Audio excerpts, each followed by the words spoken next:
Hello, hello, Devil Are We all? Hope you're all well. Thank you very much for coming over and joining myself and my one worm. We've got peace and quiet tonight. The chatterbox is not in. It's just me and Brian. It's just me and Brian. I can Wishful hear thinking. my ears are breathing silence already. Anyway, hope you're all well. So Brian's with me tonight, so thank you, Brian, for coming and joining me. You're welcome. Terry is on his not yet. He's on his travels tomorrow morning, so he wants an early night. So he will be back in 5-6 weeks. So 5 weeks, yeah. until then, it's going to be silence. No, no. I hope you have a good holiday, Yeah. Terry. If you see this later, and I'm sure I'm sure you and Ruth will both enjoy it. So anyway, what we're doing tonight, as the title said, back to basics. So I get sent loads of messages about how to do the perfect tenon, how to do the perfect mortise, what's the best way to turn a bowl, blah, blah, blah, blah. So I thought I'd just go I know I've done several of these before, but I thought we'd just go over it because it never hurts just to go back to basics and just learn the basic stuff and just refresh yourself. Quite often, I'll come in the workshop and just turn a spindle with beads and coves, or just practice tenons. It just keeps your mind fresh and keeps the muscle memory there as well. So that's what we're going to do tonight. So I've got a piece here. I'm not sure what this is. It looks like a piece of lime or something to me. It's not the best bit of wood, but it's plenty good enough to do what we're going to do tonight. So what I'm going to do, normally I put a Forstner bit through this, but I'm actually going to do it between centers and show you how to turn a tenon between centers. So that's what we're going to do and make a start that way. As you can see, it's already had a faceplate screwed on there from the previous owner, but we're going to keep that for the inside, and then we'll turn that out when we turn the center out. So I will go over to the lathe, and I'm sure Brian will welcome you all in. Well, I did. Just when I get round to it, just when I feel like it. First in this evening, guys, was my good lady Michelle, who's in the sitting room next door. Strangely enough. And then we had Norman Greenwell in and Ward Wilson, closely followed by Rob from Klingspor. Good evening, Rob. Todd at Glen Cove, Woodworks followed him, along with James Dunn. Worsley the Wood Butcher is also in with us. Paul Houghton, Mike Hughes, Paul Finlay from Woodturning at Home, Colin from Woodturn Links, Haley at Wooden Burl, Malcolm Douglas, Roger Kent, Vinnie Charlton, Pete of the Twisted Trees, or Twisted Pete from the Trees, as Terry would say. Nigel Harvey's in. Lucy of the Bundy Row variety is in with us as well. Right, the boys are on time. Yay! I can't believe that. Hold on a minute. There must be blue. Hold on. Open that window. Is there blue snow out there? Must be. Scott Hampton's in all the way from America. Oh, Scott. Oh, you see his round bell sneaked in. Mike from Dances with Aardvarks has just joined us. Currently, I didn't read 44 names out, but we've got 45 people watching. And Andrew from Wivey Woodshed's in. And that's me up to date, I think. If I've missed your name out, guys, just stick a name in the bottom and I'll give you a shout out. Barry Shetty's in as well. Good evening, Barry. Welcome, everybody. Anyway, hope you're all well. Welcome along, guys. So, like I say, so as always, if there's any questions, there's no such thing as a stupid question. If you're not sure of something, then ask. That's what we are here for. We are all here to help each other. We've all been on that learning. Well, we're actually still on that learning journey. I don't think you ever stop learning. So obviously, if there's a question and you need to know something or you would like to ask something, then please don't be ashamed to. But make sure you put a Q in front of it or a couple of Qs just so we know it's a question. Just so as I can see it, because I'm not that smart at reading it. So what we're going to do first off is this, as you can see, this has got a bit of a taper on it. We're going to flatten this off, and then we're going to create our tenon on the back here. And then once we get a tenon, we can then start getting some shape. Just going to do a basic curve, not going to do anything special. Just going to do a basic curve, no colouring, no texturing, just the basic bowl today. And then we're going to do all that. We're going to cut our tenon on the bottom there, the perfect size tenon, because that is quite important. We'll go through that, nearer the time. But if we don't get that tenon correct, then we're not getting the correct clamping capacity that we can get. Then sometimes the bolt can jump out when you turn the middle out, things like that. So anyway, going to get that, and then we're going to shape the bottom, and then we're going to move on from there. So first thing I'm going to do is I am going to stand to one side because we're going between centers. So I'm going to stand to one side, turn the lathe on low, and then gradually turn the lathe on to a speed. So this is just in case the wood piece kicks out and comes out of the lathe. I'm not stood in direct line of it. And then we can gradually build up our speed. I'm going to get up to around about 800 to 1000 RPM. And then what we're going to do is we're going to do a couple of push cuts just to get rid of this chamfer on here. So we're just going to bring our gouge in. I'm using a 3/8 bowl gouge. And it's the ABC anchor bevel cut. So we're going to anchor our tool on our tool rest. And then we're going to come up, start to get our cut, riding that bevel. And then we're going to lift the handle a little bit just to create that cut. And gentle cut all the way through there. You don't need to push the tool. If the tool's sharp, it will automatically cut across there. Don't need to push the bevel too hard onto the timber because that will just cause a little bit of bouncing if you're not careful. So we're just going to do that and try and level that up a little bit more. So we've got Andy from Woodwork Learners in. Hi, Andy. Andy. And Charlie from CET Woodturning. All right, Charlie, how you doing? So as you come into the end of your cut, ease off the pressure.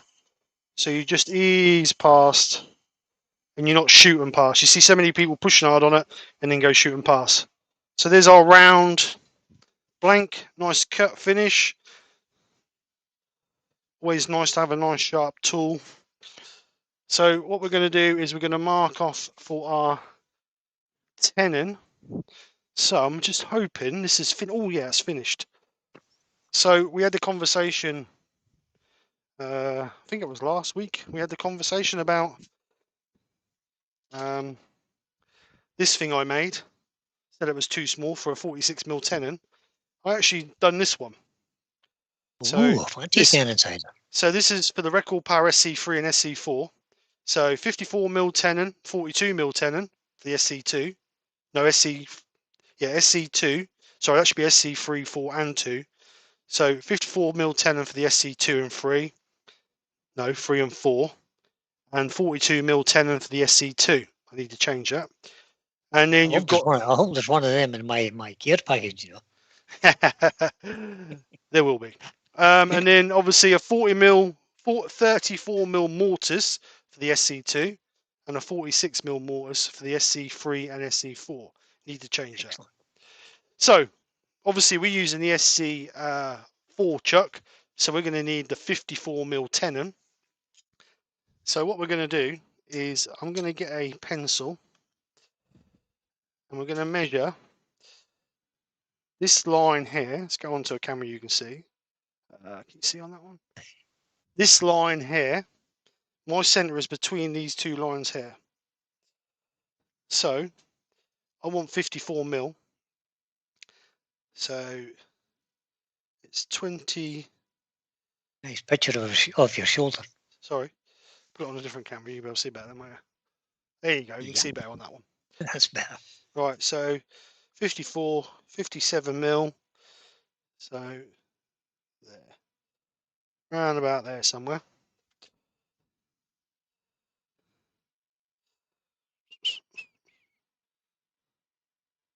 You know, it helps if you mark it when you actually write on it down. I was going to say, you better put a better mark on that. There, that's better. So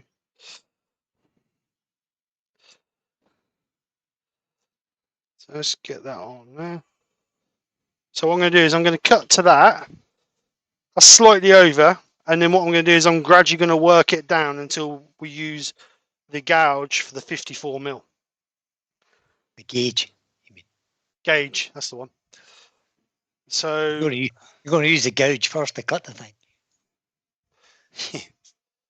So let's start bringing this in. So we're going to start gradually taking off this corner.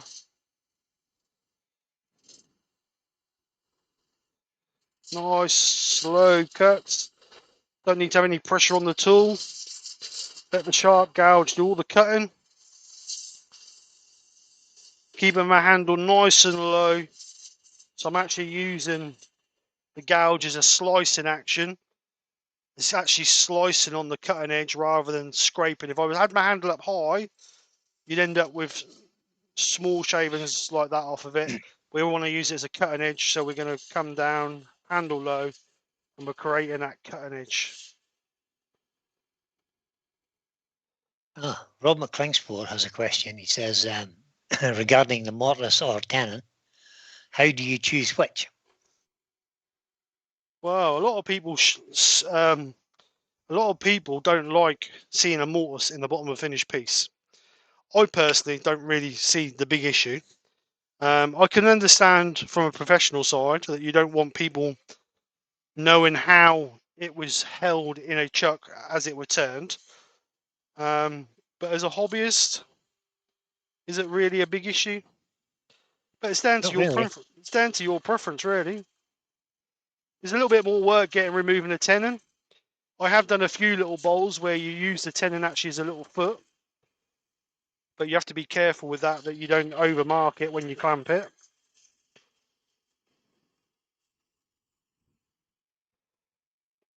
So we're just going to come. Yeah. There are some other things that comes into consideration is the type of wood you're using and then the orientation of the wood and stuff as well. Yeah, if you're using softwood, I'd use a tenon. Yeah. Because it's a stronger joint. So we're going to go slightly wider than what we need to go on this. These days for bowls, I normally use a tenon rather than a mortise,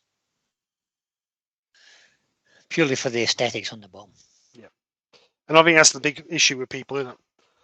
It looks better. I agree. Some of them do. You know, if you've got a nice decorative piece, it does look better on the bottom if you ain't got a mortise. And Raymond Weiss suggests a tenon for end grain. That can be the case, yeah. You can use a tenon for end grain. If you're in the end grain and you make a mortise in it, when you tighten your chuck up, you're expanding the jaws outwards, pushing the grain outwards, and it could let go. Yep. Change So a tenon's better for end grain. Taurus a little bit big for that.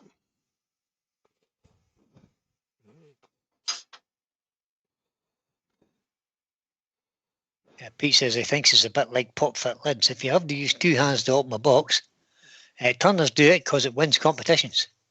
Real people think it's a nuisance.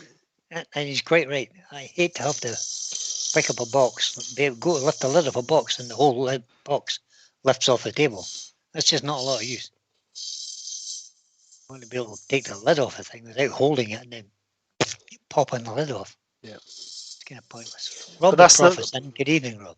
All right, Rob. That's the wood turner thing with that pop as you pull the lid off, though, isn't it? That's a wood turner's bit, yeah. JP Woodworks in. Good evening, JP. How you doing, bud? So I'm gradually just shaping that bowl around there, keeping my handle low. And Michael McEwen's in as well. Hi, Michael. Excellent. So nice and slowly, don't need to rush it. If you're in a rush, you don't need to be wood turning. Yeah, no. Much better. It's a hobby. It's a hobby. Unless you're a professional turner, and you're churning stuff out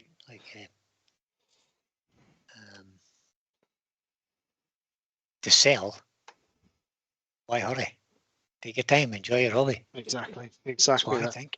Don't need to rush it, do you? Nice, slow, gentle passes. Andy the Woodwork Learner says, I sensed with Pete's comment. Well, he did a little bit. It's below the watershed.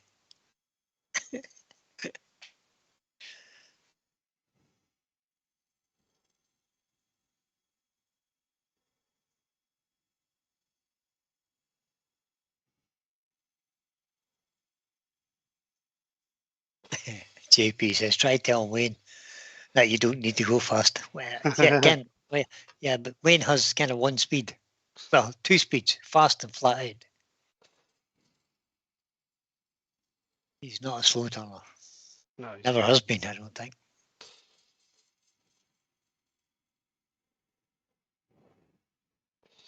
So just going to reshape that. I And don't know this guy. when I'm shaping, I'm looking here. This is where I'm looking for my shape. I'm not looking here. I'm looking here because I can't see my perfect shape there. When I look here, I can see whether I've got any imperfections, any bumps, and I can see I've just got a little bit of a raised area there. So I'm just going to gently bring in the gouge and just gently bring that over to remove that. I've got a new name as far as, well, a new name. I've been off for a while, so it's a new name to me anyway. Snow Crusher. Yes, a new name. Welcome. Channels. Welcome. Vintage, his channel's about vintage snowmobiles, motorcycles, cars, fixing and making, it says. Very good. I'll just pop a subscription on that and we'll have a look at that later. Right, so now I'm going to address the tenon. I'm going to start just nibbling it back until we get the right size. Then I'm just going to put a slight undercut on it just so we end up with a little bit of a taper so the chuck grabs it just a little bit better. So we're just going to go back to our line to start with. We're going to get our way too big. So we're just going to nibble that off.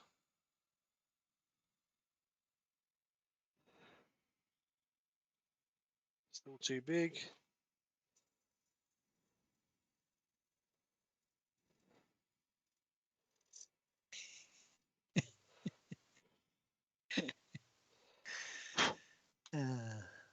There's a couple of people asked me how I'm feeling here, so I'll just give them a quick update while you're reshaping that a little bit.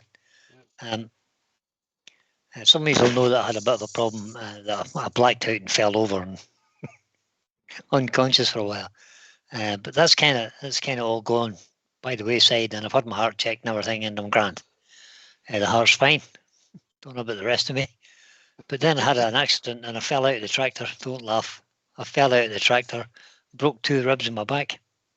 And a week later, I was up at the yard and fell over in the ice and broke another 2 ribs on the front left side. So I've been in agony for a good few weeks now. Thankfully, the pain in the ribs in the back has gone and the front is almost healed. So I'm intending to get into the workshop tomorrow afternoon for a little trial session, just for an hour or so tomorrow afternoon. So hopefully I'll be back.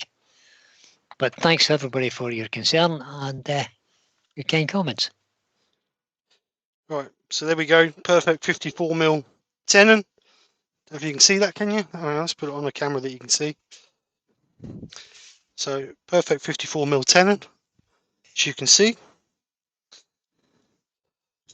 So I put a slight undercut on there, just so the jaws can grab it a little bit better. And you need to get a nice tight transition line between the bottom of your tenon and the bottom of your bowl. You need a nice square finish in there, because if not, when you clamp up with your jaws, the jaws will push it away. So nice and tight in there. So what I'm going to do now is just going to gently smooth out, got a little bit of a flat on the bowl here. I know admittedly we're going to have a flat base, but we don't want quite as big as that. So I'm just going to shape that out a little bit. There's some debate in the chat whether I've actually got a heart. That was started by Michelle, who's supposed to be a friend of mine, not Michelle person.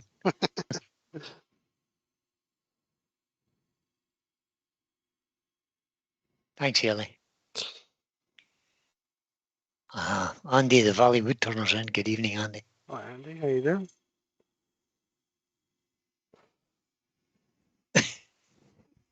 Right, so that's better. Right, so we can get that sanded up now. Did Andy Rowe come in there? Did I miss Andy? Or was it Andy from AGK Woodworks? I'm not sure, mate. Andrew.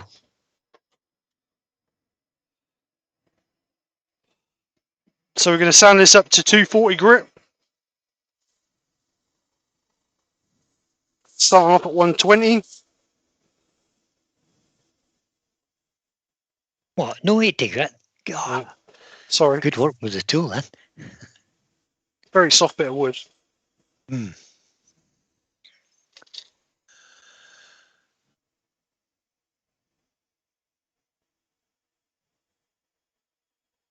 My humble opinion that if you're using a gouge, it has to be sharp.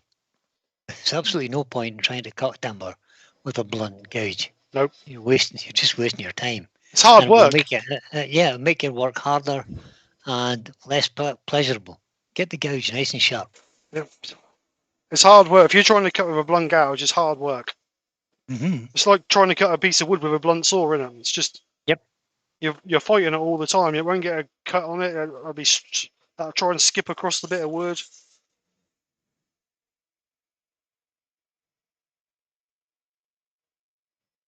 So that's 180.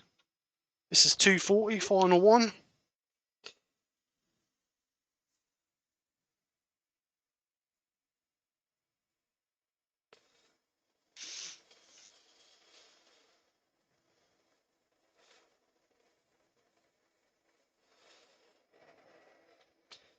So that's up to 240 grit. Yeah, Lord, I was up at the horses this morning, buddy. I didn't get in amongst them, though. I stayed out the way. Just did a little bit. So as you can see, nice smooth finish. So what we're going to do is we're going to seal that now with some sand and sealer. And then we'll go over that with Yorkshire grit. Right.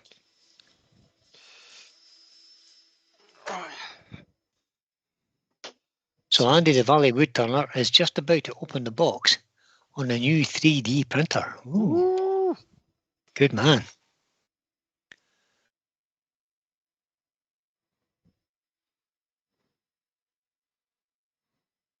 Right, so we're going to give us a coat of sand and sealer.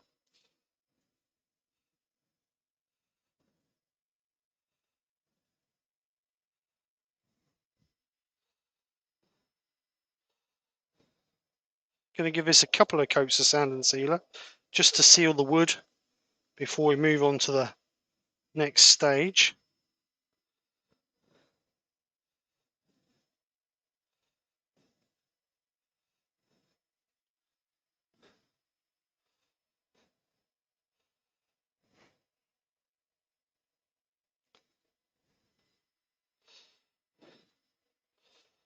Don't understand what's happened to my chat here. It's not self-feeding itself. It's not feeding itself. Yeah, it's not adding bits in at the bottom, if you know what I mean. So. All right. James Dunn has a question. He says, what is the ideal length of a tenon? The ideal length of a tenon depends on the piece of wood you're using and the chuck you're using. And how brave you are. Now, you could have a 1.5 mil tenon. If you watch Pete of Twisted Trees, you'll have seen he's demonstrated that. But you could also have a tenon that could be as much as 2 inches long, or even 3 inches long, depending on the size of your jaws. As long as it doesn't bottom out on the jaws of your chuck, you know, as long as you want, really. Yeah. It's up to yourself. But I would say anything normally for normal size, like a 2-inch chuck, using what's commonly called standard C jaws, something up to about 6 mil is plenty. Yeah. What you wanted to do is, if you got your jaw like this is your jaw. You want it to sit tight on this edge here, on the bottom of your bowl, because obviously that's flat, or should be flat. So you want the bottom of your bowl to sit onto those jaws there, and you want the tenon to obviously come past. Not all jaws have got this dovetail effect on the end, like the tapered bit on them, but it's like a little gripper jaw, yeah, isn't it? I like it so it comes at least to the length of that where the V is. So as it's grabbing it, as it's clamping up, it's trying to pull it into the jaw. Does that make sense? Trying to pull it. It's trying to pull the bowl that way.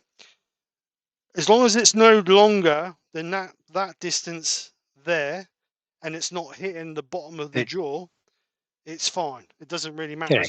As long as it doesn't bottom out on the jaw, as long as it's absolutely fine. Yeah, as long as it's not hitting this part here, and your bowl is sitting securely against this edge here, then it's fine. I mean, it depends how brave you are. A lot of people don't like to use a small tenon.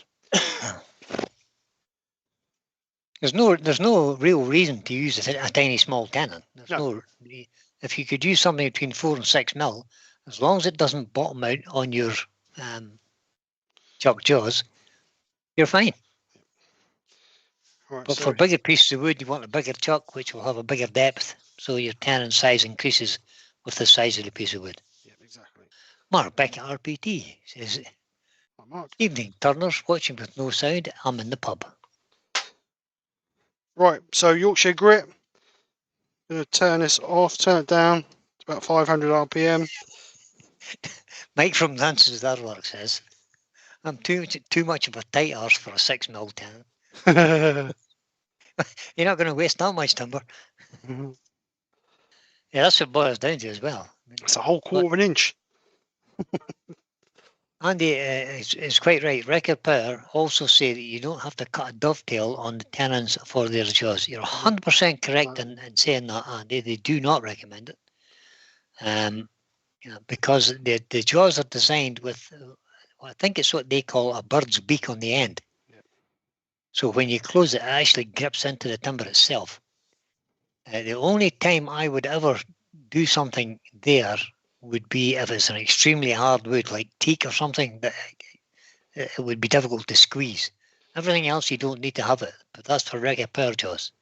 If your jaws have got a dovetail inner section, you kind of need to put a dovetail on. The reason I do it is because sometimes I leave the tenon on as a little foot, and if you don't if you don't do that dovetail, then you're marking your foot. You can do, yeah. But that little bird's beak thing on the end of the record power jaws is designed to grip into the wood. That's what it's designed for, guys.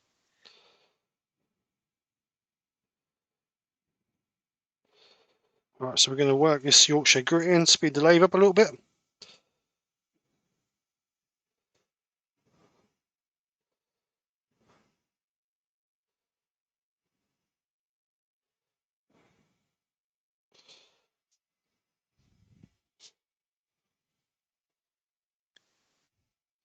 So this should give us a little bit of a sheen, but it's an abrasive paste that I finish. So we're going to need to put a wax or something over the top of it.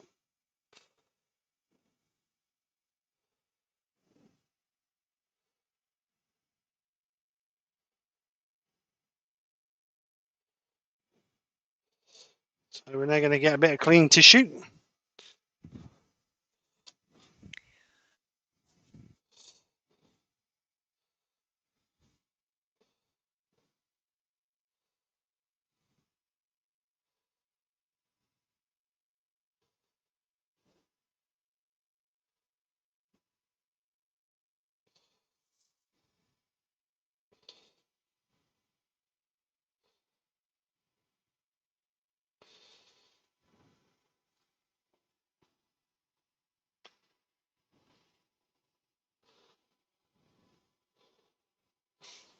So we're going to keep polishing this off until the tissue comes off clean.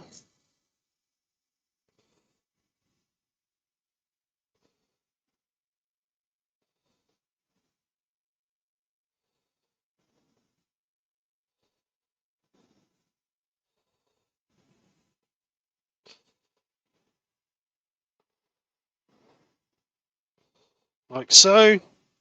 So we know we've got all the grit off. Chuck it on the floor, Steve, rather than in the bin. That'd be great. Save you picking it up later. Got a great big bin there and I missed it. Right, so we are now going to put a bit of wax on this. So we're going to use my go-to wax, Hampshire Sheen High Gloss. This should give us a nice finish on our piece because it's nice and smooth. Yorkshire grit has taken us up to about 1,000 grit. So now we just want a small coat of wax over the top of this just to protect it. Vinnie Charlton is asking, is Paul doing a live on Monday? Paul's in the chat somewhere. I'll let him respond to that. I did see he was back, didn't he, last week? Did I see he was back? Raymond Weiss is in. And Raymond Weiss says, thank you for that, Brian, but use dovetails as a habit. Fair enough, Raymond. But if you've got straight-sided jaws and you're using a dovetail, It could come loose because you're only gripping on a little bit, but that's the best advice I can give you is use the dovetail that suits the jaws you're using. That's all I can say. And Paul Finley says, yes, Vinny, that's the plan. Good man, Paul. Have you got the link ready? So that's our first coat. Going to give it 2 coats.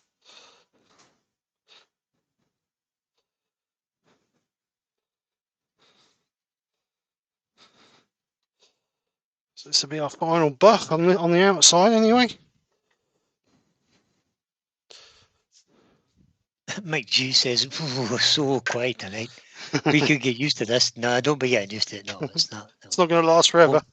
It won't last, no. So I'm using a bit of safety cloth now just to give it the final buff. That made it shine a bit.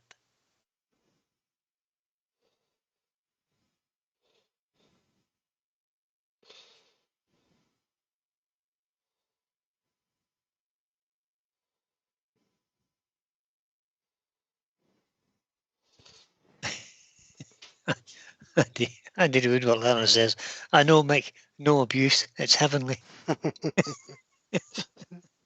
Wait, lie tell Terry. Right, so there you go. There's the finished bottom. Give that a bit of a buff up.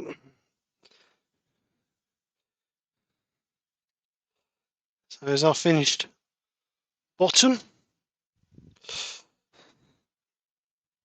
So let's take this out of here. So at the moment it's between centres.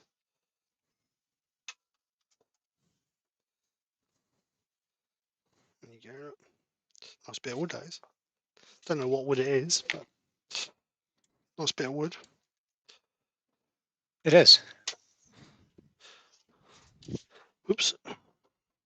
Peter the Twisted Tree says that he's doing a live on Sunday because Terry's skiving. And there will be a giveaway because Terry or Ruth can't win it. Yeah, Ruth's famous for winning stuff. And the link is in there, guys. So we'll see you all on Sunday evening. Hopefully. that tenon is a bit big. Paul has got his. Tenon's a bit big. Yeah, look, miles too big. I'll show you. That wants to be 54mm, not 56mm, I reckon. Good job, that's a told you it's 56mm. Oh, that's what I found. That's what I read on the internet. No. Oh, 54mm. That is 54mm. Needs to be 52 then. That's why I usually use 52. Is it? Mm. I'll change that to 52 then. 48 and 52 is what I use. 48 and 52. 48 for a Tenon. Or a Morris, sorry. Oh, okay. I've got 46 on there. I'll change them. Right, so let's bring the big tool rest back. And then we can start taking out the middle of our bowl. Remembering we've only got a small tenon on there. We've only got a 2.5, 3mm tenon on there. So we want to be taking it nice and steady. So first thing I'm going to do is I'm going to flatten the front off with my bowl gouge. And we're going to do a couple of pull cuts across it. Oops. A couple of pull cuts across the front of it. So let's bring you on that camera. I think you'll see better on that camera. Don't know if I'm... No, turn that off. So what we're going to do is we're just going to do a couple of pull cuts, handle low. Again, we're using this edge here as a slicing action. So it's going to be a nice smooth cut all the way through there. Rob from Klingspor says he'll be with Pete. I'll be in there, Pete, he says, with my lucky socks on. Yeah, there's no chance of you winning either, Rob. We're going to rig the draw to make sure.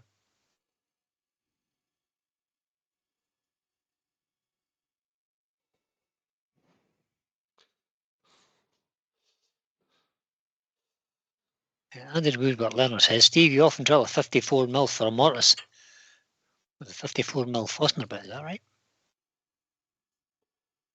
Yeah, from for your SC4 chuck. I reckon I've got them the wrong way around, didn't I? That should be 54 think more so. mortise and 46mm tenon. I got them the wrong way around.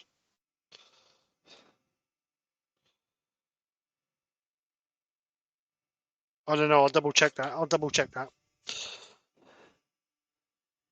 Good job. It was a prototype, wasn't it?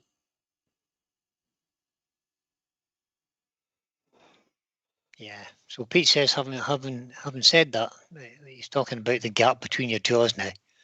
When you close your jaws on the tenon, he says the gap. AWGB and many other sources say the gap should be around 3mm. Yep. Although Axminster say the curve from the milling process, so the bit they cut out of it, is 5mm. Because it's machined out of a solid piece and then cut into quarters. Yeah. So you lose your cutting blade width, don't you? Yeah. So that's the 5mm curve. According to Axminster, but maybe Record Power and other manufacturers only use a 3mm cutter. I have no idea. Can't really comment on that. So I just go by the sizes, and if it's got a 3 to 4mm gap when it's closed and it gives you room to tighten it, it works for me. Yeah, it's a little bit bigger than 5mm. It is, but so to turn the centre of our bowl out, when I get our score line, so just a gentle touch of our gouge, get it to feed, and then gently let the gouge feed itself in, keeping your handle low, bringing it around. And as you come to the centre, just gently close your gouge up just to pop out that centre. So this is an exaggeration, but what you're doing is you're going in, you're going up, and then you're coming back down to line up to the centre. That's an exaggeration, but if you watch the gouge head, see if I can zoom this in a little bit, refocus it, turn it off and focus it onto the gouge. So is that focused? Yep. So if you watch the gouge, I'm going to get my score line. Get my score line. Gently going to feed it in. Remembering wherever that bevel's pointing is where the gouge is going to go. So I'm coming in. I'm going up high. And as I come back down to the centre, I'm coming back down. And as I come back in, I'm gently closing the flute up. Just so it gently nibbles out that centre. So again, get our score line. Feed our gouge in. Keeping the gouge handle low.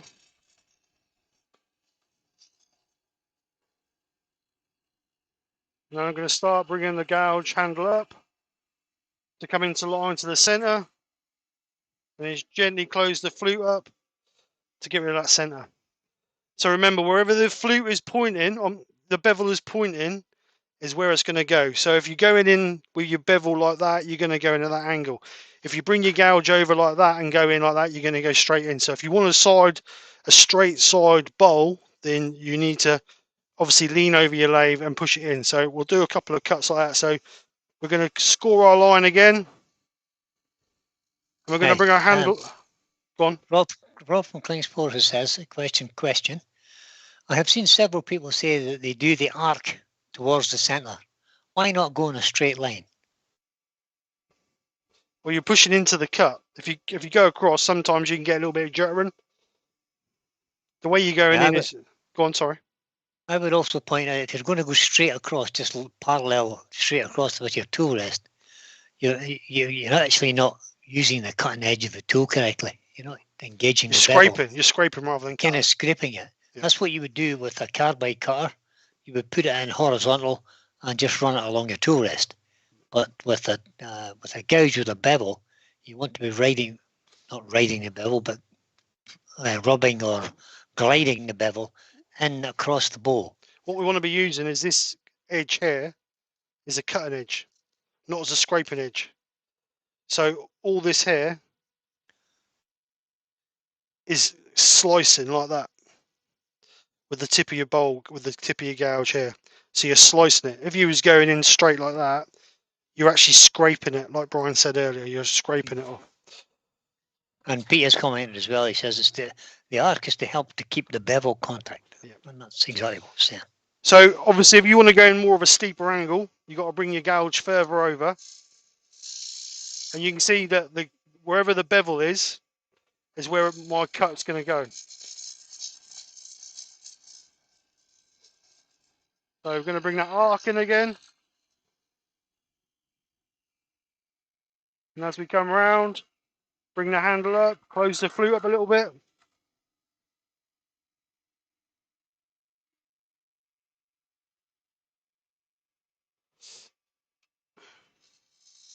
You could actually roll that flute over enough as actually start cutting on the left wing. So you roll it right over the tip and then finish the cut on the left wing, if you so desired. But you don't need to. So we're just going to keep repeating this until. Now, if you're doing Andy the Woodwork Learner has just said, Rob, where's the best place to get some 125mm 80 grit disc for orbital sander? Mark doesn't sell them. And Mark has replied from behind his pint. He says, I can order them in for you. So there you go, Andy. you have a box of 2000, Andy. So if you was doing a thin ward bowl, then I would leave the centre core in to give it a bit of stability and gradually work down. Do a quarter of an inch, half inch, get that to the thickness that you want, and keep stepping it down that way. But we're not going to go too thin, so that's for another lesson or another live, should we say? There's a whole lot of different techniques for holding out the inside of a bowl, but this is the beginner's way of doing it, the easy way, the simplest way. So nice sharp gouge. Martin Ford has joined us. Sorry, Steve. Yeah, mate. Martin Ford joined us there. He says, good evening. Hi, Martin. He's just popped in to say hi. Good man, Martin. Thank you very much. Hope you're well, sir.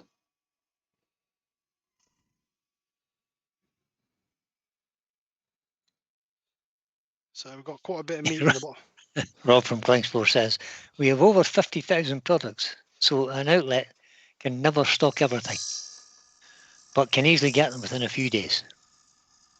Excellent news, Rob. Thank you for that. So if you want something, and if you think of something that you want in the abrasive line, give Klingsford a shout and see if they got it, or give their rep a shout and see how they got it. And if they haven't, they'll probably be pleased to see can they maybe help you out to find it. Susan Gottner has joined us. Good evening, Susan. Hi, Susan.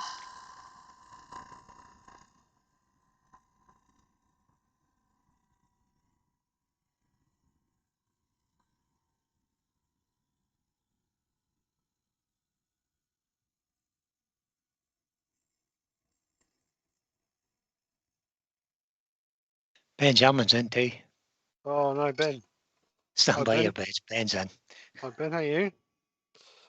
So we're going to check that thickness. So a little bit thick in the bottom, but don't forget I've got to take the tenon off the bottom yet. So that will reduce that a little bit. Got a little bit thicker hair.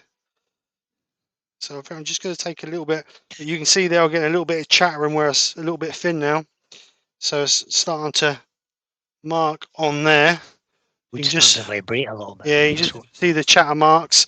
So what I'm going to do is I'm going to go to a sharp gouge, turn my gouge over and go to the sharp bit. And we're just going to pick it up here somewhere. And just do one little more pass out that bottom edge. Kate Kitchen's joined us. Good evening, Kate. Hi, Kate. How are you? So, massive difference with a sharp gouge, as you can see. The point I made earlier. Keep it sharp.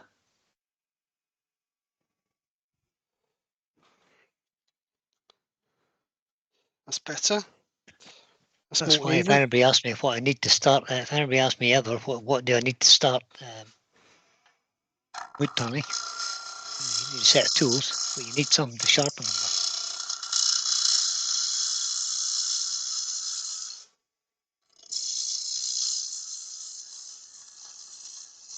Yeah, a lot of people forget about the sharpening system. It's a big expense when you first start. Right, so we've got a little bit there. So let's just get just see if we can clean that edge up a little bit, because we've got a little bit of chatter line on there. So I've got a 60 degree grind now, or traditional grind, should we say? Now, if you wanted to, Lucy you says, sorry, all right. Go on. Lucy's just said, I've been out of the room for 10 minutes. What have I missed? Well, you missed the whole of the inside of this bowl. Yes, Steve has done the inside of the bowl.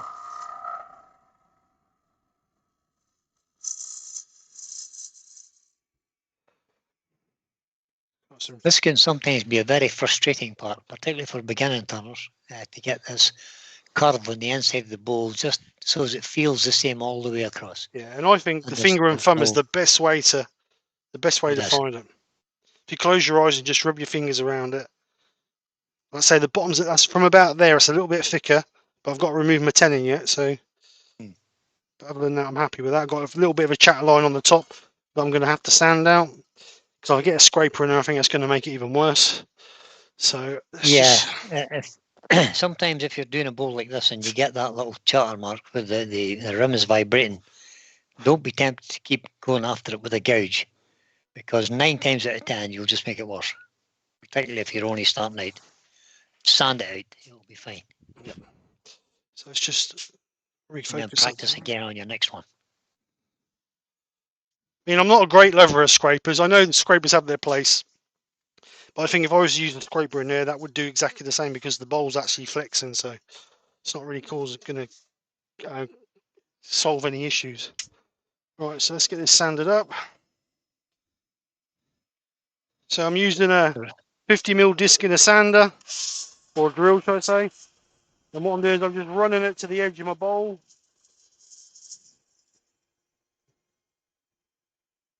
I'm just going to keep running this out to get rid of those chatter lines. Barry's Wood Creations has joined us. Good evening, Barry. Hi Barry, how are you?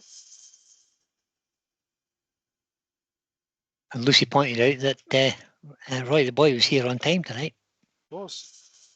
Can't believe it. Shocked and amazed. You've been sat there since 3 o'clock waiting, Lucy. That's what it is. He's maybe been locked in the shed, I don't know.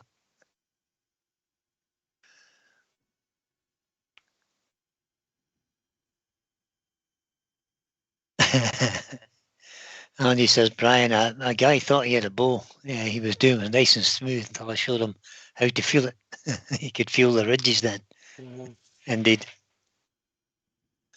I've seen some finished things that are not what you would call perfectly done. Still a little bit of a line there, so.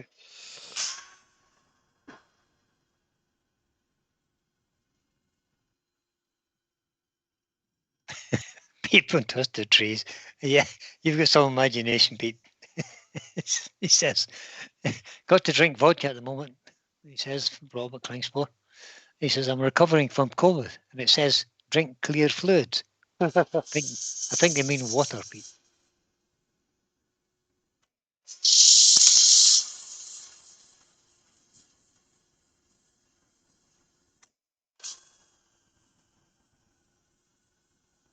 Now we know what's wrong with Rob.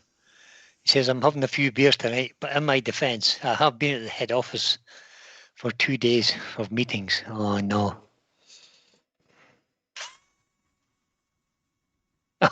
Roy the boy's home alone. That's why he was in early. He's bored. He's waiting for somebody to talk to. That's exactly right. He was bored. Yeah, it's a pleasure to have you along, Roy, I have to say. Should have said, Roy, you could have come in.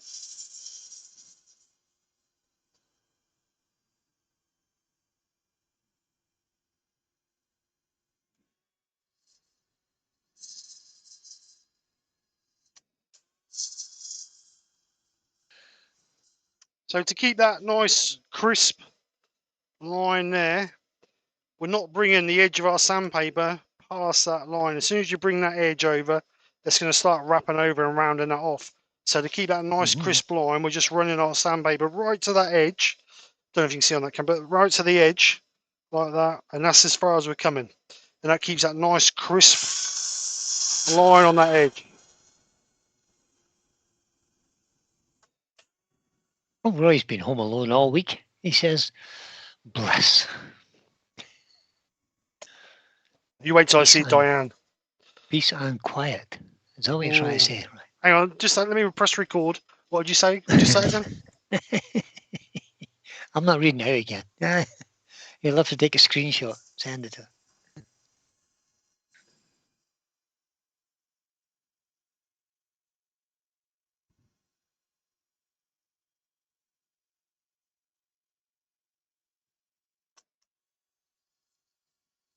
Andy the Wood landlord's as bad as Pete. He says vodka has some water in it. Not much, so you have to drink more of it to compensate. And Pete says, what? No rolled edge? No, this is not my show. No rolled edge. I've actually put a little chamfer on it. It's not rolled, but it's a little chamfer on it. I don't like sharp edges in timber. Timber should be a soft material, not hard and sharp edges on it.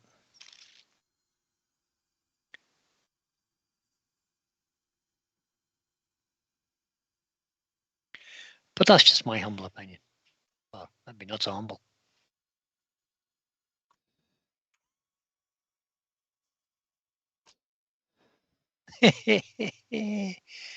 Rob got some cans of 8% proof alcohol from our good friend Lucy.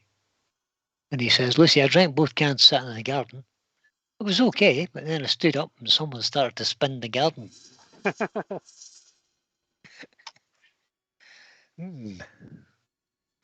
I've been like that a couple of times. Looked up and thought, next time that door comes round, I'm going to walk out of it. Next time it comes round. Next time the door comes round, I'm going out.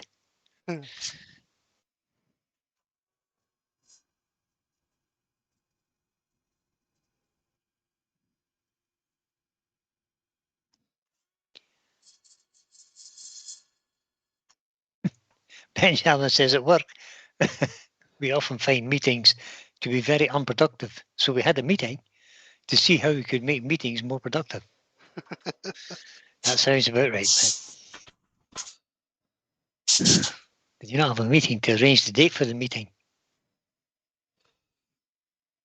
Right, so let's just...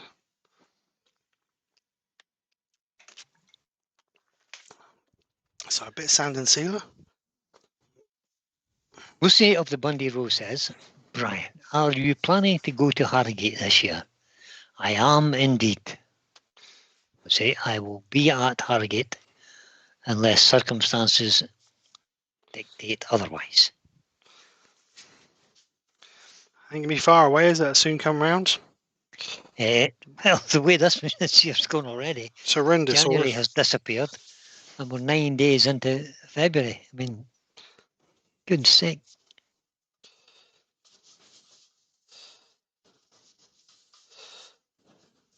So coat with sand and sealer. Just take it on this edge, just to seal this edge up as well. I was thinking about Harrogate for next year and thinking about like an Airbnb thing rather than a hotel. But then I thought, not so sure about that. I'd have to buy my own drink then. I couldn't go to the bar. I was thinking about looking for a, like getting a house and it was all chipping into a house. Well, that's what I mean, the Airbnb house. I didn't know if that'd be cheaper. It certainly would be, yeah. Because the hotels are getting expensive now. Well, they're getting extortionate. Absolutely extortionate. Nearly £500 for the weekend Quite just for cheap. a hotel. That's not include your drink or food or anything else. I know. Yeah, for me to go to Harrogate, it's £600 to £800 worth. Yeah, it's a lot of money in it. Time you get your flights and stuff across and accommodation and alcohol and food. I might have a look at that. If a group of us all went in together, hired a house or rented a house for the weekend. Might be a plan. Could be a good laugh too, I would say. Oh dear. That could get messy. Thing is, you can still go to the pub. Nobody said you can't go to the pub or anything, is it? Well, you could. Aye, of course you can. Get a taxi home again. Grand. And Right, then so, continue the motion when you go home. Because they do chuck you out of the pubs kind of early in England, you know. But well, it's 10:30, I think it was. So this. not many. You don't get many lock-ins in you do in Ireland, of course, but you don't over there. You don't get so many lock-ins in. Right. So, Certainly in Premier Inns, you don't get any lock-ins. no. Right. So this is using some shavings just to burnish this. I'm not going to Yorkshire grit this because I did take it up to 400 grit sandpaper. Rob says, it's just Robert Kingsford. It's just, I had meetings covering abrasive rolls. That would be exciting, I'm sure. Sheet sandpaper, cutting this for copper, and the highlight, making abrasives exciting. He says, be right back, need more beer. And if Mick Dew and Cake Kitchen don't stop taking the mic out of me falling out of a tractor, I'm going to have to come over there and sort you guys out. All right. I am going to Yorkshire It this. was an accident.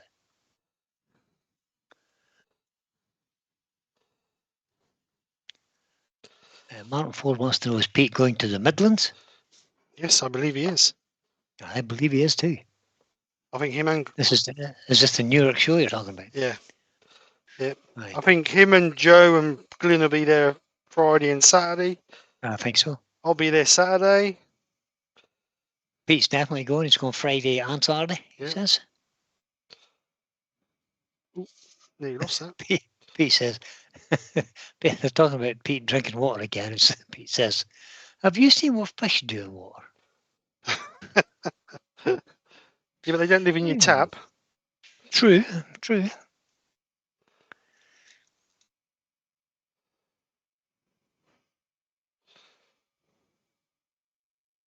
Yeah, you guys need to stop wishing injuries on me, Andy. Roy the Boy says, Friday night, Saturday night in the Premier Inn South with dinner and breakfast this year is £387. Wow. That's crazy money. Oh, is that Harrogate? Yeah, that's Yeah, that's crazy money, guys. Nearly 400 quid for 2 nights in a hotel. And that's not including your breakfast or anything. That's just your room. That is with dinner and breakfast. Oh, well, with dinner and breakfast. Mine was. Still, it's a lot of money, guys. A huge amount of money.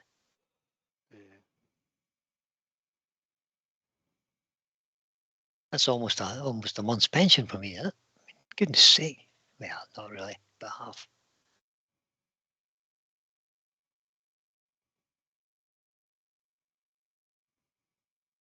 Cake Kitchen says, oh, I'll be in New York too. Yes, you'll be there touting your wares on the lumberjack stand, I'm sure, Kate. So if you're going to New York, pop over and see Kate. She'll be in the lumberjack stand.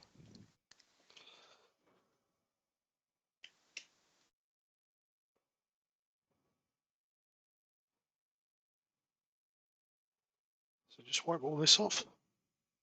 Marcus said, I've got two groups of booked for each day on New York show, so I know where I can go now. Oh, so he can't go to New York now. He's got 2 groups booked in. Now, plus I've got the RPT AGM in London on the Monday, going to miss being there. So you're not going to AGM either, is that what you're saying? Or you're just missing the New York show?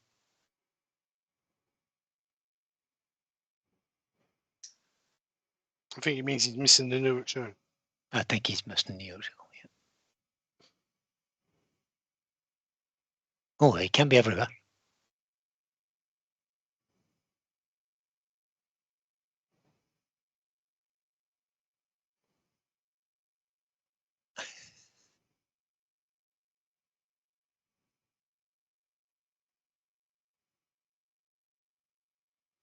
Right, so that's the Yorkshire grit done. In the bin, Steve. Yay, in the bin.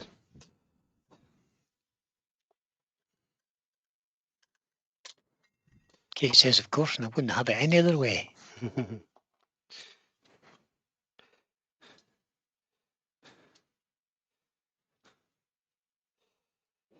I'm not going to go to the RPT AGM in London either. Don't think I could justify the travel, to be honest. And the accommodation in London. I don't think so. I bet it's expensive in London. Yeah, I don't think I'll bother. Oh, the minutes will be online anyway, won't they, actually? Yeah, we'll get the minutes of it. Yeah, of course we'll. I'd like to think we'll get a report of it, but there's not much coming out of the RPT currently. I haven't seen very much communication coming out of it. I really don't know why I'm paying the subs. It's for the RPT, mate. It's for the name. That's what you're paying for. Mm-hmm. Yeah, Rob the Prof says, if you're going to the lathe tomorrow, Brian, make sure Michelle nips to the shop for some cotton wool to wrap you in. I've got a spare roll of bubble wrap. Thanks, Rob. All right, final coat. Yeah, Pete says, pre-COVID, the Premier Inn, booked in advance, was usually under £30 a night. Plus you got your room cleaned each morning and the bed made up. Now they only clean it when you leave, and it costs 300 quid. Yeah. You're quite right. We're all being absolutely ripped off. The trouble is because they know it's so popular. You mean I struggled to book mine as soon as. I mean, I booked mine as soon as I came home. And you think, are you better off waiting, or is it going to go up? Or you don't know, do you? No, I have no idea. I mean, you'd like to think if you left it a little bit, that'd go up, but I mean, go down a bit. Yeah, I don't think it's going to go down any. I think there's very little chance of it going down. Robin Klingspor says, I now have a vision of Brian looking like the Michelin man trying to pick up a gouge. That's not nice, is it? And Pete says, I'm not going to the RPT AGM because I'm not a member. And Mark replies to that. He says, oh, we can soon fix that, Pete.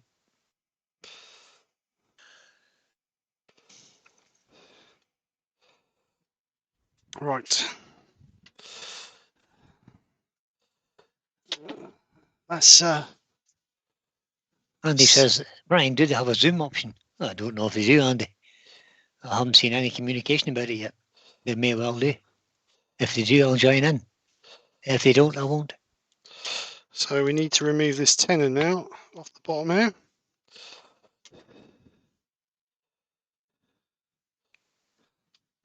So let's get rid of these and put in the cold drills. What's the chances of the cold drills are going to be the right size? 0 to none. Yep, I would think. It would be unusual if they do fit.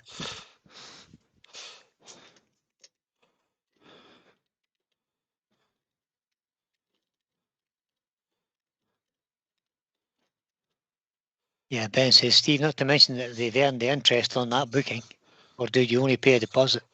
I think you can actually book it and pay when you arrive. You got two options. You've got the cheaper option is where you pay for it, but you can't cancel it. Yeah. If you don't go, you lose the money basically.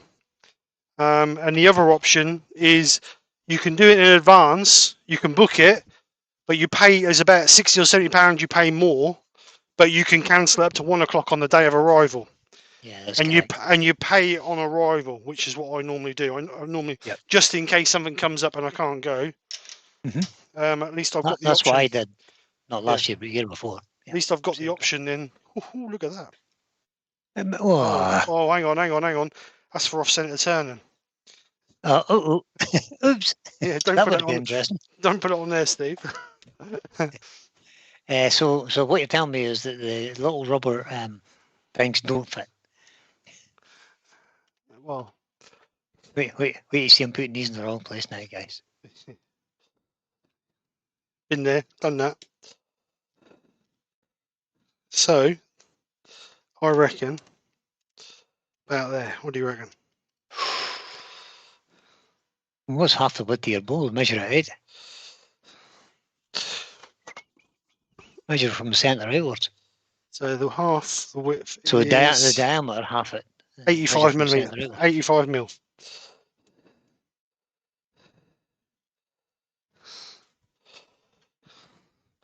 Oh, don't tell me that just fell in all the gamings. Yeah, it did. There it is.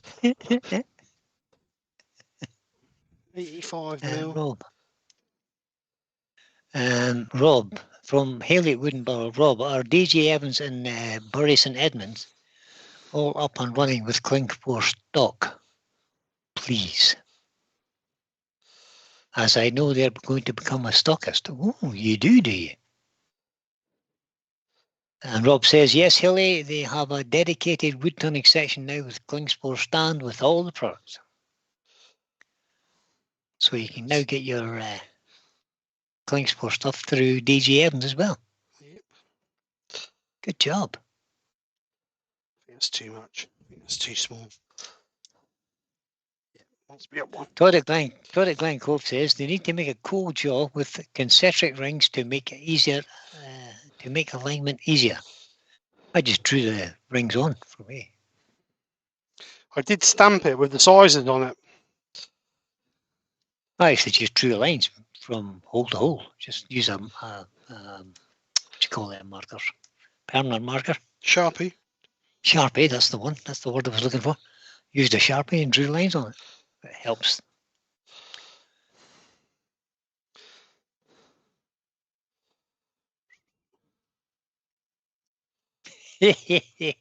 Pete says, how did Steve think the buttons would be in the right place? Gold jaws. Never. Cold jaws law. Never. Cold jaws law. Turn two bolts from identical blanks and the buttons need moving. What you need is a set of cold jaws for every size, don't you? That's what you need. Yeah, pushing it along now.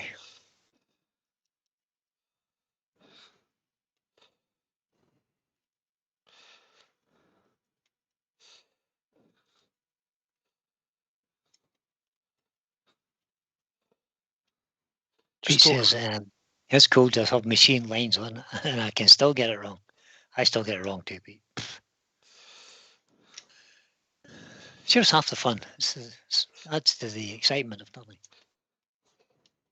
Excitement? Is that what you call it?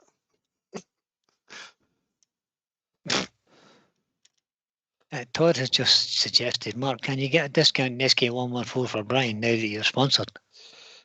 Todd, I don't need a 114.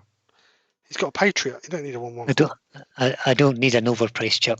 Thanks, all Sam. Even with a discount.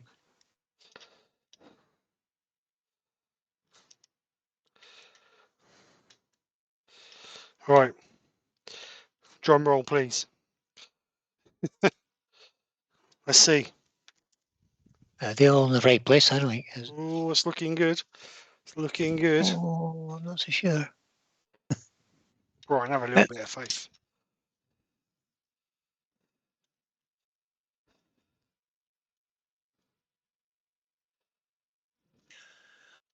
Oh, he made it. Excellent. Just push right in. Don't do it too tight because you'll crack it. Snip it. Andy Woodward Leonard says, cheap option, make a disc with foam and use it the tailstock to hold it in place. Absolutely. Friction plate. That's what you're saying, Andy. Just make a friction plate. That's what we did before with cold jaws, and it works perfectly well. Every workshop should have a friction plate. I've got one there. And if you use a bit of router mat, is the ideal thing. Yeah, I've got one there. One sitting, hanging on the wall, right below where the cold jaws was. Yep.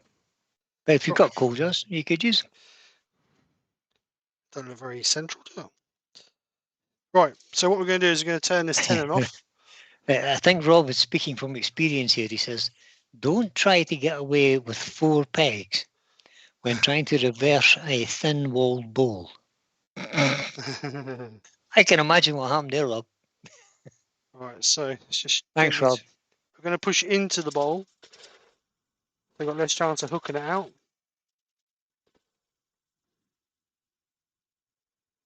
Yeah, always towards the headstock when you're cutting this bit.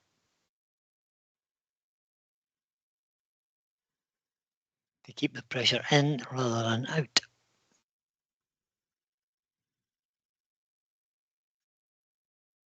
Not applying too much pressure. Better gouge do all the cutting.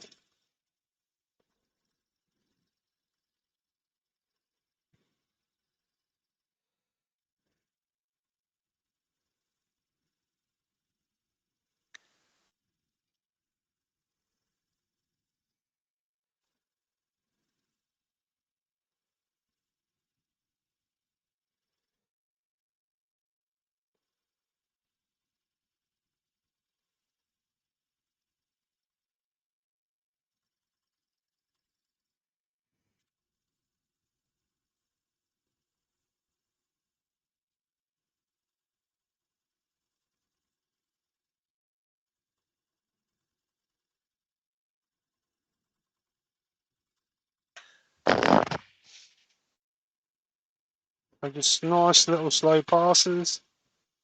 And remember, the further you get to the middle, the slower your piece is going to be turning. So just slow your feed rate down.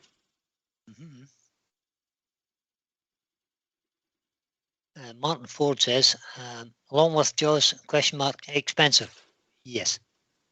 For what they are. I've never used the pair, to be honest. So Well, Terry has them, and he doesn't find them any easier to use than the ones you're using, or a friction plate. right. Kate Kitchen says, I'm literally on the edge of my seat watching this bit. Edge of your seat. It's not like using a table saw, Kate. Edge of or a bandsaw. Or Pete using a bandsaw. Takes his fingernails off as he goes through. Right, so what I'm going to do now is I'm just going to do one slow cut that way. I'm going to try and go a little bit deeper in the middle so the bowl actually sits on the outer rim. Careful not to go too deep. Yeah. And make the outside narrower than the inside. We don't want that.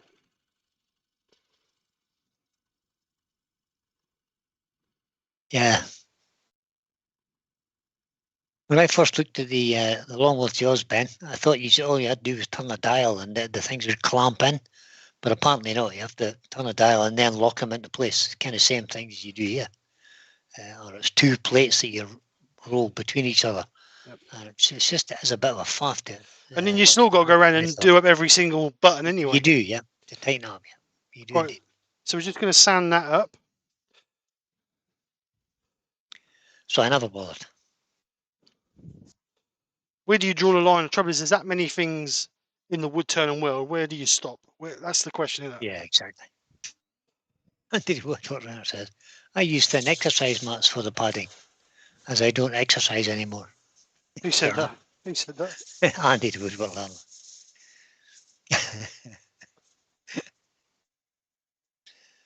Yeah, a piece of router matting's ideal, like worth a treat.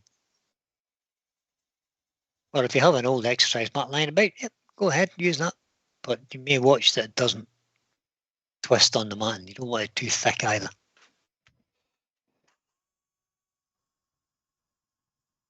But at this stage of doing a bowl, you shouldn't be making any big cuts or anything and having catches.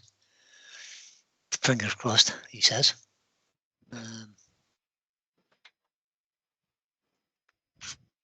And if you have to leave a little bit of a nub right in the middle, where your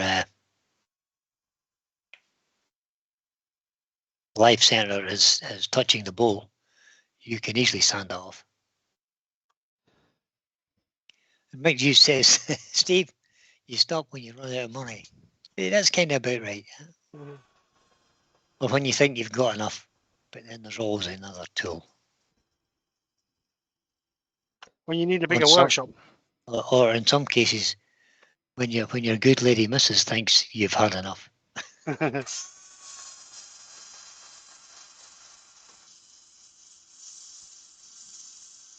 There you go. Pete Toasted Tree says, if anyone in Greece or any other hot places that have tiled floors, they sell router matting in 3 meters by 3 meter size to go under rugs for about £5. They do indeed, Pete. And it's usually white as well. It's nicer than the black stuff that we get. Usually. But I'm going to read what Little says. It was at this stage of sanding that Mark made a funnel. He's not the only one to have done that.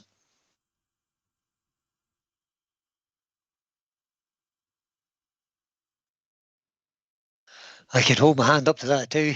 I've sanded through the bottom of a piece before. I think we've all done that. Yep. That's no disgrace. If you don't do silly things like that, then you're not trying, are you? Yeah, not trying. You're right. All right, so a little bit of sand and sealer on there.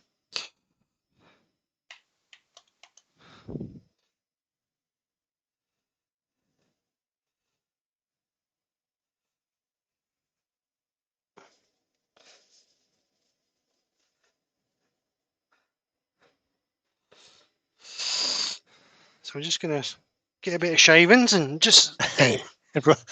Rob from Klingspor surprisingly has said, leave lots on and sand it off. It's far more satisfying. Sounds very much like a plug to sell more abrasives, Mr. Rob. Can't believe Rob wants it. Oh, I reckon he's on commission, you know. I think he is. Where do you think his pension fund's coming from?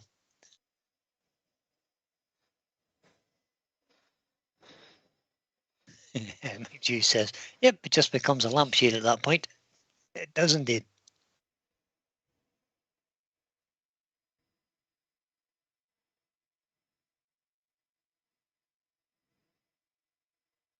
Oh, Rob.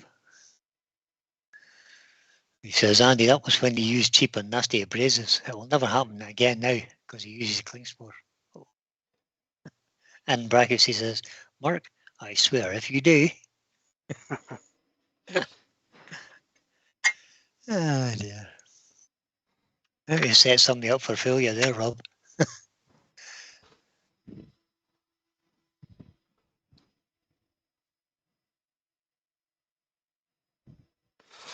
Right. And Mark replies and says, Rob, it's only a matter of time with me, mate. Tick, tock, tick. You could be right. Right, so there We've all is been there. our basic bowl. Lovely. Just wipe all the dust off of it. Get rid of this monstrosity. Oh, that's handy. Just Hey, come German says, any news on the colour-coded abrasive yet, Rob? Colour-coded abrasive? What we're going to have? We're going to have red for 80 grit, yellow for 120. Colour coded. Why would you want it colour coded? I Just have no read idea. just read the blooming back of it. It's written on the white, yeah. Usually. Oh, just what we need, another coding system. What grits is? Let me have a look on the back. Oh look, 120. All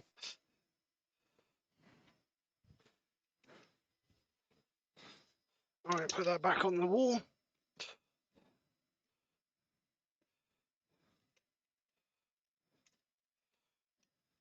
Ready for the next time I have to alter them for the next bowl?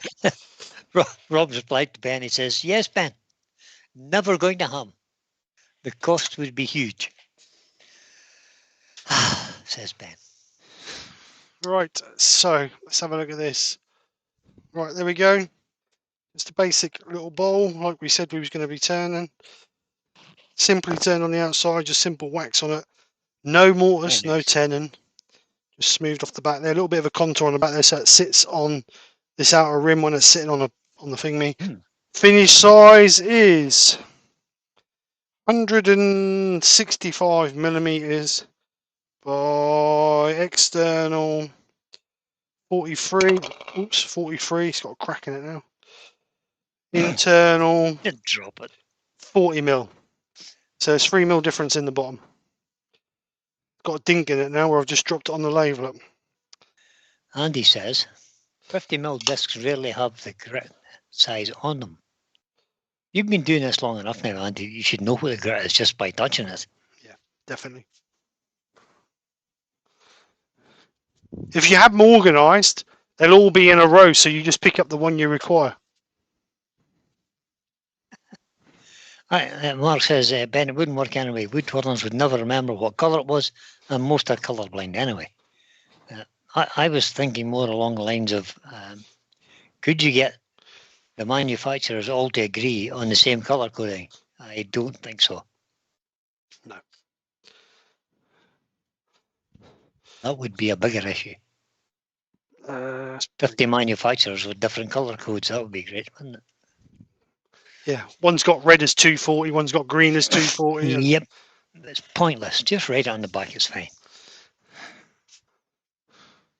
look at that, Andy. Look.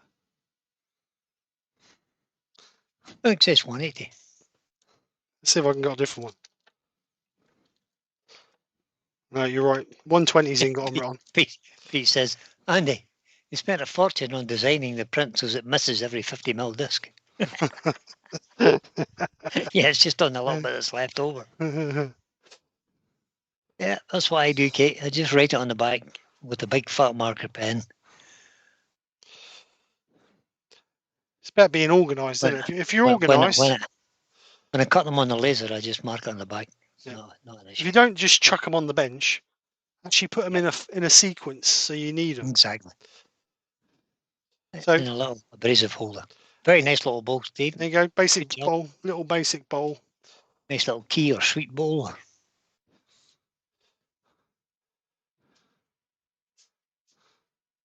It's not purple.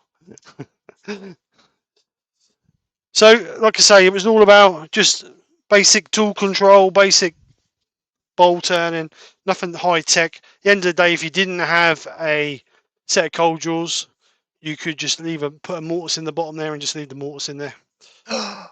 Shock. Or you could use a friction plate like these guys said. I'm not. Exactly. I've tried it a few times, and I'm not always nervous of it with that little tiny peg. I think it's going to break on me. I did have one bolt jump out of the lathe, and then I had to return it all because it had a dink out the side of it. But well, you turned that one fine. It's got a dink in it.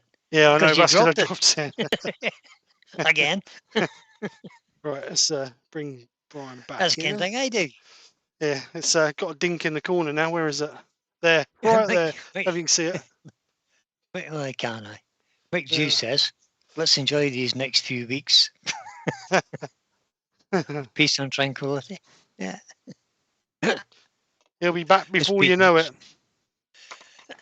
He will. And then we'll hear for the next 2 years all about his cruise. But good luck to him. That's what I say. Good luck to him. Hope he never has to paddle. That's all I can say. Paddle, yeah. I've got to use the rubber dinghy. Yeah, it's been really calm and chilling. Relaxing. Yeah. Normally I'm all tense and het up. But I think what we need to do next week is do a nice bit of colouring, Steve. Actually, next week we're on Thursday night. Oh, are we? Yeah, because we've got Colwyn Way on next Thursday.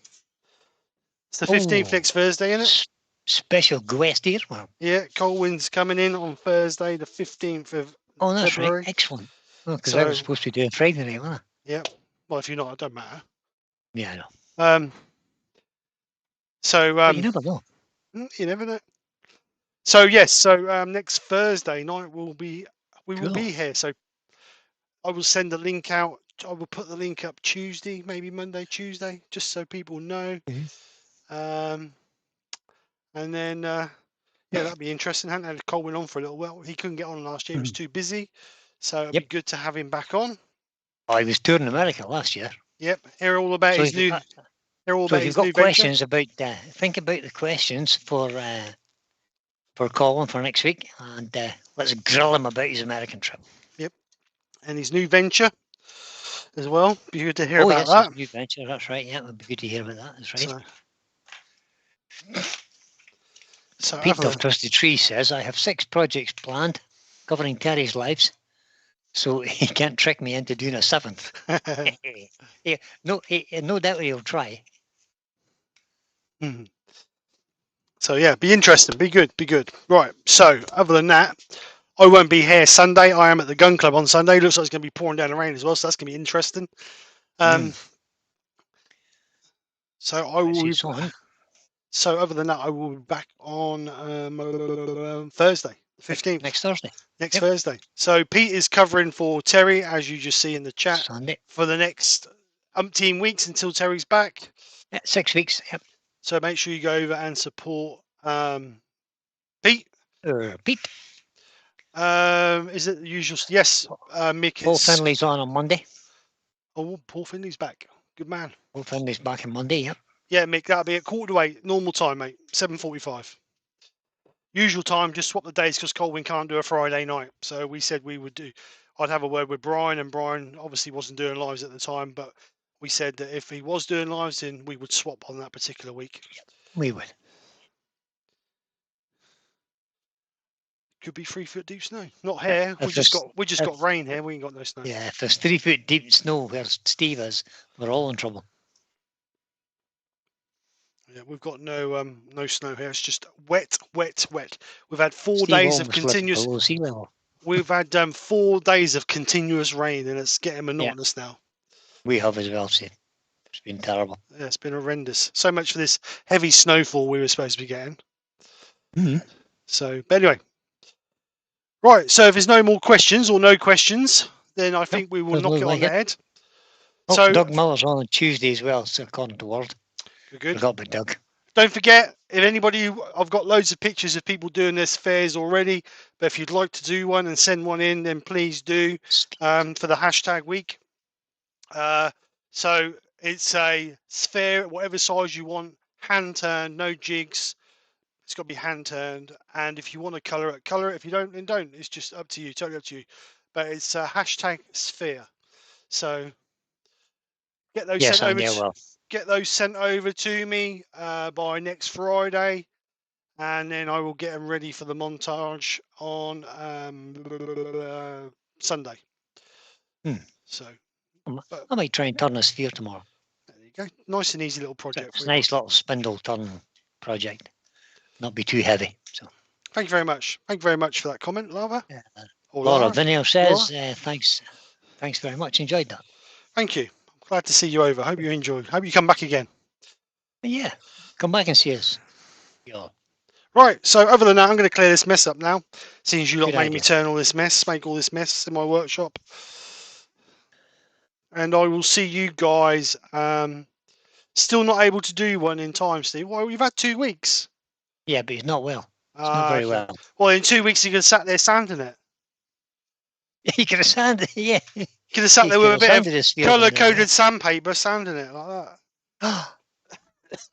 So anyway. I colour-coded sandpaper, apparently. Principal won't make it in miserable sods. So anyway, guys, have a great weekend. Thank you very much for coming over. Hope you've enjoyed. If you have, then please smash that like and share button. If you haven't liked it, then give it a thumbs down. But if you give it a thumbs down, please put me a comment and let me know why you give it a thumbs down, so we can rectify the problem that you didn't enjoy. So anyway, well, unless it's me, then we've got a bit of an issue. And if that's the case, we'll not see you next week. So for that, guys, we will see you. I will see you next Thursday with Colwyn Way. So for that, guys, have a great weekend. Take care. Speak to you soon, and bye for now. Say bye, Brian. Bye, everybody. See you later, guys. Bye. That's all, folks.